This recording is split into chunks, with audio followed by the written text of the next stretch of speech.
Live at the conclusion of another Ohio State win. This one wasn't always pretty, and it definitely had its struggles, but Ohio State found a way to win a battle in Camp Randall Stadium. The final score of this contest between the Buckeyes and the Badgers, Ohio State wins 24-10. You are Locked On Buckeyes, your daily podcast on the Ohio State Buckeyes. Part of the Locked On Podcast Network. Your team every day.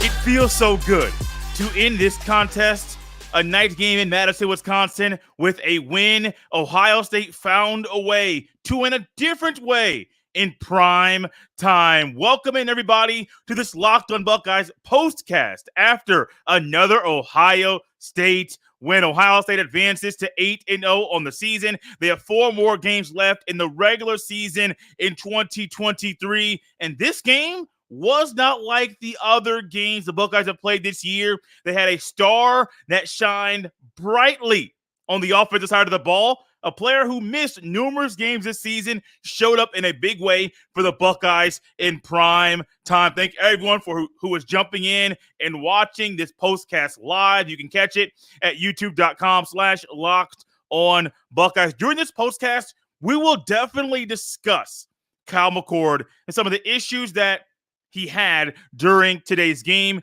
We'll also dive into how and why it's important that the Buckeyes found a different way to win. And this postcast is brought to you by our friends at Gametime. Download the Gametime app, create an account, and use code LOCKEDONCollege for $20 off your first purchase. This game was one that we knew going into it and talked about it during this week. It was going to be tough.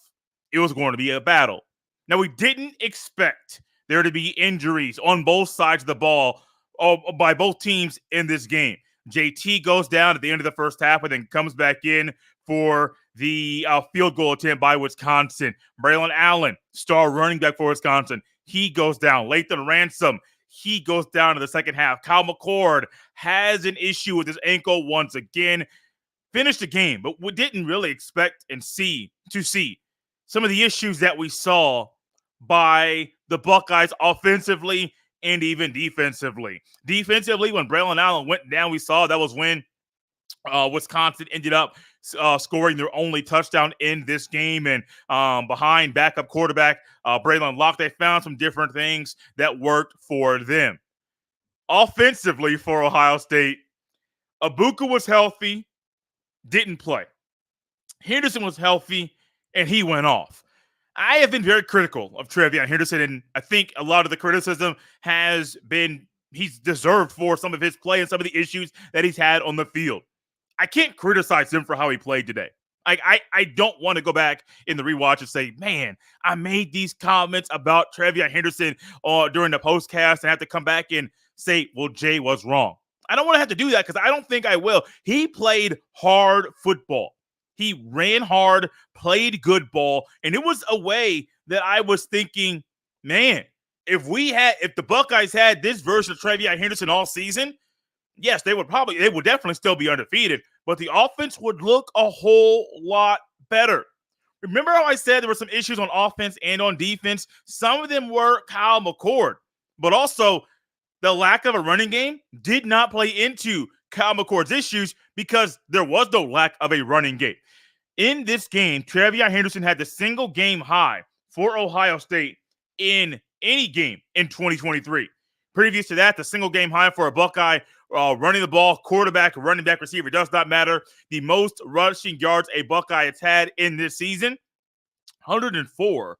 That was Trevon Henderson in his performance against Notre Dame in the 4th game of the season. That was also the last game he played prior to returning to the field today. What do we have today? Trevon Henderson showed up. People have said all weekend and all season, hey, this offense needs Trevon Henderson. He is literally a guy that can take it to the house anytime he has the ball. And, well, his touchdown came late in the game, but it was one that was a great confidence boost and one that in Trevon Henderson, this offense definitely needed his performance today. The running back room, Chip Trayanum played. Mayan Williams was unavailable to play today. David Johnson had 4 carries for 29 yards, 7.2 yards a carry. But the guy that we all want to highlight, Marvin Harrison Jr., he went off as well. 6 carries, 123 receiving yards, 2 touchdowns. I saw a lot of people on X, can't say the Bird app anymore, chiming in and discussing how Harrison is carrying the team this season, and definitely did it today in Madison, Wisconsin. As much as you want to say Harrison shined in this game, you need to put Trevon Henderson's name in that conversation as well, because he shined in maybe a bigger way, because what we got from him was not expected today. Maybe in a few games after he has been healthy and after he has been fixing some of the issues, the vision, just literally running hard, being able to be patient, but also knowing when to properly cut back and how to attack an incoming defender. He did a lot of great things on Saturday night in Madison, Wisconsin, in Camp Randall. It wasn't expected, which is why I say when I want to shine a light on any player to discuss who the best player or biggest player was in this game, Trevon Henderson, a total of 28 touches, over 200 total all-purpose yards. That is 45 receiving yards, 162 rushing yards. He was a big piece of the pie for the Buckeyes offense. And if the Buckeyes get this version of Trevon Henderson for the rest of the season, watch out. Literally, look out there and say, Trevon Henderson, his return to the field Halloween weekend. I know Halloween's on Tuesday, but this is Halloween weekend in 2023. He's returned to the field, and he even still is having a little injury of his own that he is battling right now. But if you get this version of Henderson the rest of the season, and Cal McCord can start to work on some of the issues that he has, look, you might have a team in Ohio State that can beat you offensively and defensively. I understand that is a big ask, because, man, Kyle McCord has to work on numerous things that he has struggled with this season. This is his 8th start of the year, 9th start of his Buckeye career, college career, and what have we seen? Some of the issues he's had earlier this year continue to be issues in game number 8 of this season. I would also like to say about Kyle McCord before we dive into his conversation, some of his issues can be fixed this season. Some of them, he may need more time in Columbus playing college football to fix some of the issues going into next season. But when offensively you only have one weapon on the outside, Wisconsin knows it. I knew it. You knew it. Everybody knew it. In a game when Cade Stover has 0 catches, who is the guy who steps up in the biggest way for the Buckeyes? Trevon Henderson. 24 rushes, 162 receiving yards, 6.8 yards per carry, and that is the biggest stat out of all the ones I just mentioned. Long of 33 yards and 1 touchdown. So the 1 touchdown is great, but that's 6.8 yards per carry. If you're in the opposing defense and you're at home, and anytime this guy touches the ball, he's going 6, maybe 7+ yards. Look, that's really hard to stop. What was really hard to stop was something else that happened on the Buckeyes offense, and it's regarding Kyle McCord. Almost said McCord. Kyle McCord. I'll describe why that is the case next on Locked on Buckeyes. This Locked on Buckeyes postcast is brought to you by our friends at FanDuel Sportsbook. Snap into action this NFL season with FanDuel, America's #1 sportsbook. Right now, new customers get $200 in bonus bets guaranteed when you place a $5 bet. That's $200 in bonus bets, win or lose. If you've been thinking about joining FanDuel, there's no better time to get in on the action. The app is so easy to use. There's a wide range of betting options, including spreads, player props, over-unders, and more. So visit FanDuel.com/LockedOn. Once again, visit FanDuel.com/LockedOn and kick off the NFL season. FanDuel, official partner of the NFL. This podcast is also brought to you by our friends at Gametime. Gametime is a fast and easy way to buy tickets for all the sports, music, comedy, and theater events near you. With killer last-minute deals, all-in prices, views from your seat, and the best price guarantee, Gametime takes the guesswork out of buying tickets. Gametime is the only ticketing app that gives you complete peace of mind with your purchase. See the view from your seat before you buy, so you know exactly what to expect when you arrive. All in prices show your total up front, so you know you're getting a great deal without hidden fees. Buy tickets in seconds with 2 taps. Download the Gametime app, create an account, and use code LOCKEDONCollege for $20 off your first purchase. Terms apply. Again, create an account and redeem code LOCKEDONCollege for $20 off. Download Gametime today. Last minute tickets, lowest price, guaranteed. Before we dive into the Kyle McCord conversation, which I know that was one that dominated X, which is also formerly known as Twitter, during tonight's game, I recently had a meeting and about ways to better engage in different ways for us to engage here on the show.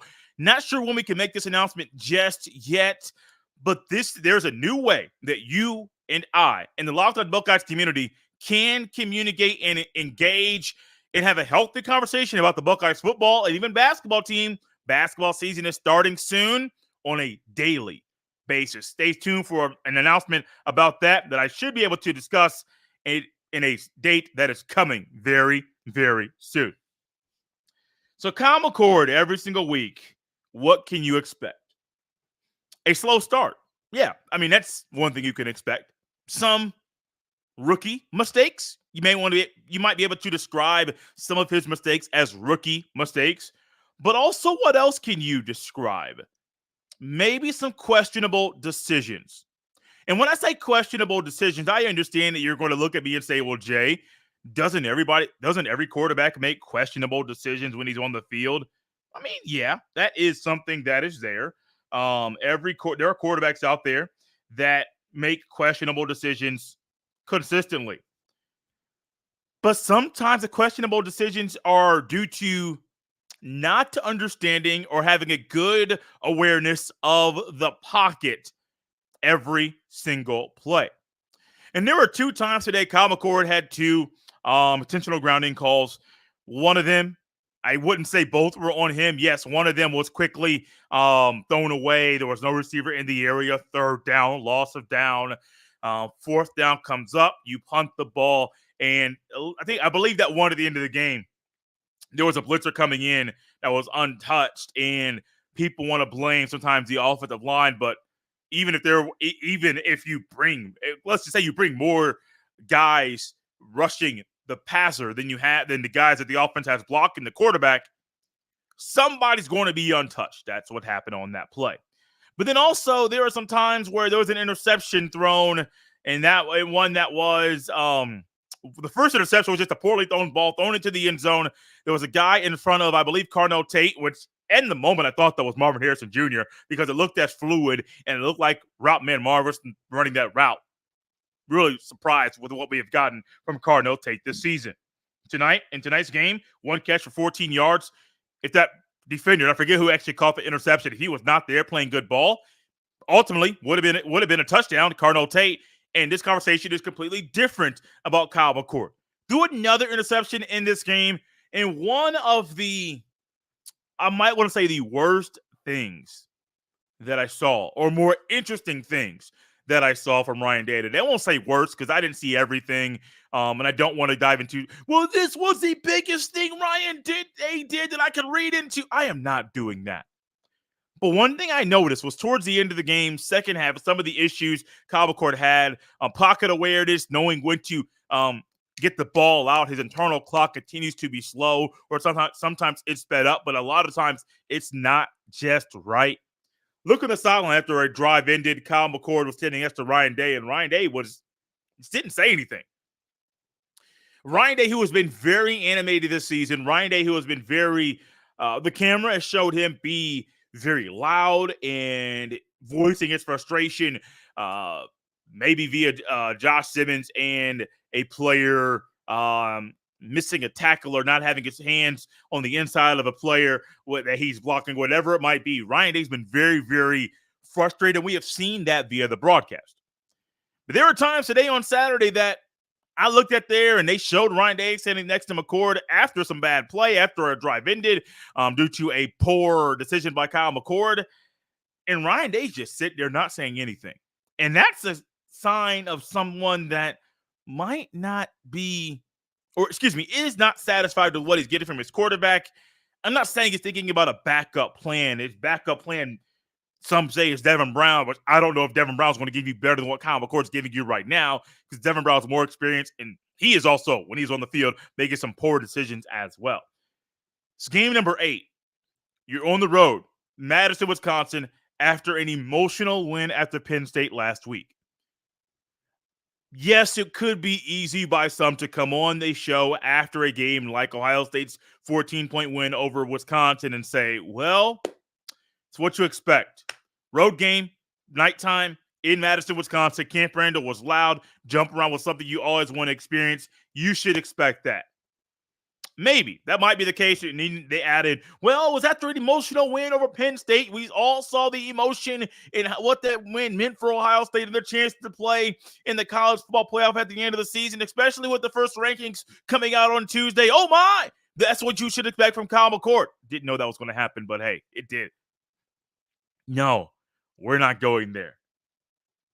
This is game number 8, and we've seen some of this stuff a lot. This is the first time Kyle McCord has thrown multiple interceptions in a game this season, which is a phenomenal feat. I saw the stats before the game. You would think with some of the times, some of the poor decisions Kyle McCord has made, which aren't all game, has slow starts and picks things up in the second half. His second halves are always better than his first. That was the same way today. I don't know, man. I am sitting here wondering. We discussed last week on Friday's show, can the Buckeyes trust Kyle McCord in the game against Wisconsin on today? The question was, can they? You want to say yes, you can, but clearly there were some things that showed, even with Marvin Harrison Jr. and his performance in today's game, scoring 2 touchdowns for the Buckeyes, going over 100 yards once again in this season. You needed somebody else to step up. You needed the defense to play as well as they did for the Buckeyes to win the game. Kyle McCord is not the biggest issue. It's still like situational awareness and poorly timed penalties, and penalties are never greatly timed. So let me just go there. But some of the times where the Buckeyes shoot themselves in the foot, those are not all on McCord. And there are some false starts or holdings or just things where the Buckeyes get off schedule. And a lot of times when the Buckeyes get off schedule, sometimes, not all the time, sometimes they can't get right. It just can't happen. There are things that need to go Kyle McCord's way for things to go smoothly. And sometimes today, it was just one of the, I think it's just, this tonight could have just easily been the perfect storm. The situation where you are, point in the season, knowing that there might be a mid-season hiccup or issue when you're playing a game at this point in the year, first time being a consistent starter, and ultimately the consistency you want from McCord. I mean, sometimes people have bad games. I'm a Peyton Manning fan. We all saw how his career started. We saw how his career ended. We saw some throws during the middle of that career that were like, wow, he is good. We also saw some things that from Peyton Manning where you're like, why did you make that decision? And I think during tonight's game, we had some of those moments where you said, why did you make that decision? No, I'm not saying Kyle McCord will ever be Peyton Manning in the NFL or even what Peyton Manning was when he played for the Tennessee Volunteers. What I am saying is this. This wasn't McCord's best performance. He struggled, but he can learn from today's performance against Wisconsin and move forward and get better. It's one game. Yes, some of his issues that he's had this season showed up once again, but let me remind you, it is one game. It's not the end-all be-all of what McCord will be for the rest of the season. What we might see from the Buckeyes the rest of the season is a little bit what we have seen from them today and what we saw from them last week. I'll dive into that thought next on Locked On Buckeyes. This postcast is brought to you by our friends at PrizePicks. PrizePicks is the largest independently owned daily fantasy sports platform in North America. They are the easiest and most exciting way to play daily fantasy sports. It's just you against the numbers. Instead of battling thousands of other players, including pros and sharks, you pick more than or less than on 2 to 6 player stat projections and watch the winnings roll in. PrizePicks is really simple to play. I can make my picks and submit my entry in less than 60 seconds. Quick withdrawals, easy gameplay, and an enormous selection of player and stat types are what make PrizePicks the #1 daily fantasy sports app. PrizePicks offers weekly promotions that can lead to big payouts like Taco Tuesday. Each Tuesday, PrizePicks discounts select player projections up to 25% to provide even more value. Go to prizepicks.com/LockedOnCollege and use code LockedOnCollege for a first deposit match up to $100. Once again, go to prizepicks.com/LockedOnCollege and use code LOCKEDONCOLLEGE for a first deposit match up to $100. PrizePicks, daily fantasy sports made easy.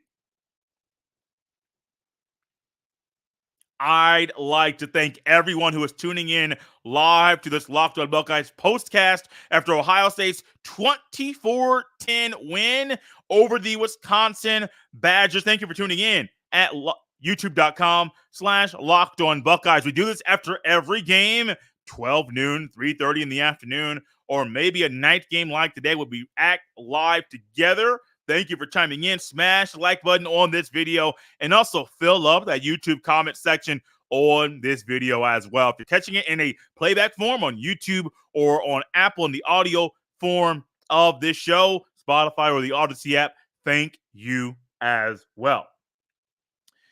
Ohio State in 2023, going into the season, we knew who the Buckeyes had as offensive weapons. Trevon Henderson was viewed as a guy that could be a piece of the pie and a weapon for Ohio State's offense. The coaches viewed him that way. A lot of the national media and local media viewed him that way as well. Trevon Henderson was a guy. Mayan Williams, who was unavailable today once again. What do we find from Mayan Williams? He was a guy that I thought, hey, he could have a big year for the Buckeyes in 2023. That has not been the case. Henderson hasn't had a big year for Ohio State, but we saw tonight what he can do when healthy, when he is hitting on all cylinders. We also know on the outside, you have Marvin Harrison Jr., who should be up for the Heisman race. I think recently I saw that he has 6th or 7th best voting odds to win the award. I do think after the next couple of weeks, after teams lose and different things happen, I could easily see Marvin Harrison Jr. being in the top 5 of that prestigious award. Emeka Egbuka didn't play on Saturday night, but he was also thought to be an offensive weapon. Cade Stover didn't have the catch tonight, which that may be one of the most alarming things about what happened with the Buckeyes in the past game. 6 guys had receptions. Cardinal Tate was the only player that had 1 reception. Cade Stover did not have a reception in this game. That was odd. We also knew defensively, Tui Maloau got hurt at the end of the first half, didn't really miss much time, came back for the final play of that half and finished the rest of the game as well. Jack Sawyer playing better. Mike Hall, Tyleik Williams have been big pieces of the pie for the Buckeyes. Eichenberg and Chambers, we know the guys in the secondary. Denzel Burke is playing like a future first-rounder. We knew what the Buckeyes offense that gets a lot of attention, gets a lot of clicks. The Buckeyes offense, people thought you could lean on them and ride them for wins this season. That hasn't been the case most of the season. Saturday night was a little bit different. Even though the Buckeyes only gave up 10 points once again, the most points the Buckeyes have given up this season, I do believe, is 17. That was to Maryland. What are we finding? When the Buckeyes need a spark, defensively, they have the goods. They're going up against a backup quarterback. Eventually, you're going up against their third-string running back. Hey, the Buckeyes should only give up 10 points in a game like that. And ultimately, something I didn't mention, which is definitely going to get dove into on Monday or Tuesday shows. If Cam Martinez did not come in at the end of the second half on 3rd and 13, there's a good chance the Buckeyes only give up 7 points. Because I'm not going to eliminate that touchdown that Wisconsin had on the first drive of the second half, because that happened. Like, they're getting the ball beginning of the second half, and they found ways to have some wrinkles there. If Cam Martinez does not come in, there's a good chance Wisconsin does not convert on 3rd and 13. The Buckeyes get the ball back, and they have a chance to score at the end of the first half. So I will take away the 3 if Cam Martinez is not on the field, because I really think he was a big reason why they converted on that play. But the Buckeyes are we're seeing an adjustment of Ryan Day. Back-to-back games of having one guy have over 20-plus carries in a game. Ryan Day sometimes wants to have the carries kind of split and even between two guys. That wasn't the case today. McCord was accounted for 7 rushes. Some of those were sacks. Chip Trayanum had 6 carries. Didn't see him, I think, until the second quarter. Ryan Day was really showing, hey, Henderson, you're looking good. Let's ride you tonight. David Johnson, 4 carries, and some of those were rushes when he motioned into the backfield from the slot position, different sweeps and things like that. There's different trickeration to get him the ball. The Buckeyes are finding ways to get sparks on offense when you need points, but also finding that consistently this season, the Buckeyes are winning because of their defense. And as odd as this season has been, the Buckeyes can do 2 things this season. Now, they're both going to be really, really, really, really, really, really hard. They also might get some help by the NCAA or the Big Ten. It's the punishments that they might hand down. We might dive into that later on next week. But number one, the Buckeyes can go undefeated this season. Once again, like I said, it's a big ask. They could go 11-0 and lose to Michigan once again. I really think that is a possible reality, especially with the way the offense is looking when you only have one weapon and, oh, wait, now you got 2 weapons. And I've said it before, there were some receivers that need to play a little bit more. Brandon Ennis, number 11, Carnell Tate, number 17. They need to play a little bit more to get some more spark and firepower with this offense, because without them, the Buckeyes are really – they're struggling to get open in one-on-one situations without Abuka on the field. If Abuka's there, it's different for the opposing defense. You got to defend number 2 and defend number 18 like they're number 1 receivers. Without them, look, a lot of other defenses can guard Ohio State's other receivers in one-on-one. They can just do it. But Ohio State, if they want to, and I do believe they do want to go undefeated and win the Big Ten championship game, they might need to win and be comfortable winning with their defense and winning with their offense. Finding different ways to win, especially at this point in the season, are key. And also, last thought here before we wrap up the show, you need games like tonight at this point in the year. It's hard to be 8-0. It's hard to be undefeated. It's hard to win your conference. It's hard to win a playoff game. It's hard to win 2 playoff games to win the national championship. Sometimes you need games like tonight when you know you're the superior opponent. Sometimes things aren't going your way, to go and do things outside of the norm to end the game with a victory. We have seen growth from Ryan Day this season. We've also seen frustration from Ryan Day this season. Those are a couple things we'll also tackle and topics we'll touch on next week on Locked On Buckeyes. Yeah, alliteration was not planned, but I love it. Out of here on a Saturday evening at the conclusion of Ohio State's 24-10 win over the Wisconsin Badgers. You can follow me on X, which is also formerly known as Twitter, at jstevens07. Send all of your emails to jstevens317@gmail.com. Remember, had a meeting about something that's a benefit to you as the consumer of Locked On Buckeyes. Those of you that are in the Everyday Club, appreciate it. If you're not, join it. No matter what club you're in, this meeting and the announcement that I should be able to make really, really soon is one for your enjoyment and a way for us to connect in a deeper way as Ohio State fans. We are out of here, Buckeye fans, at the conclusion of this postcast, which comes to you at the conclusion of Ohio State's 24-10 win over the Wisconsin Badgers.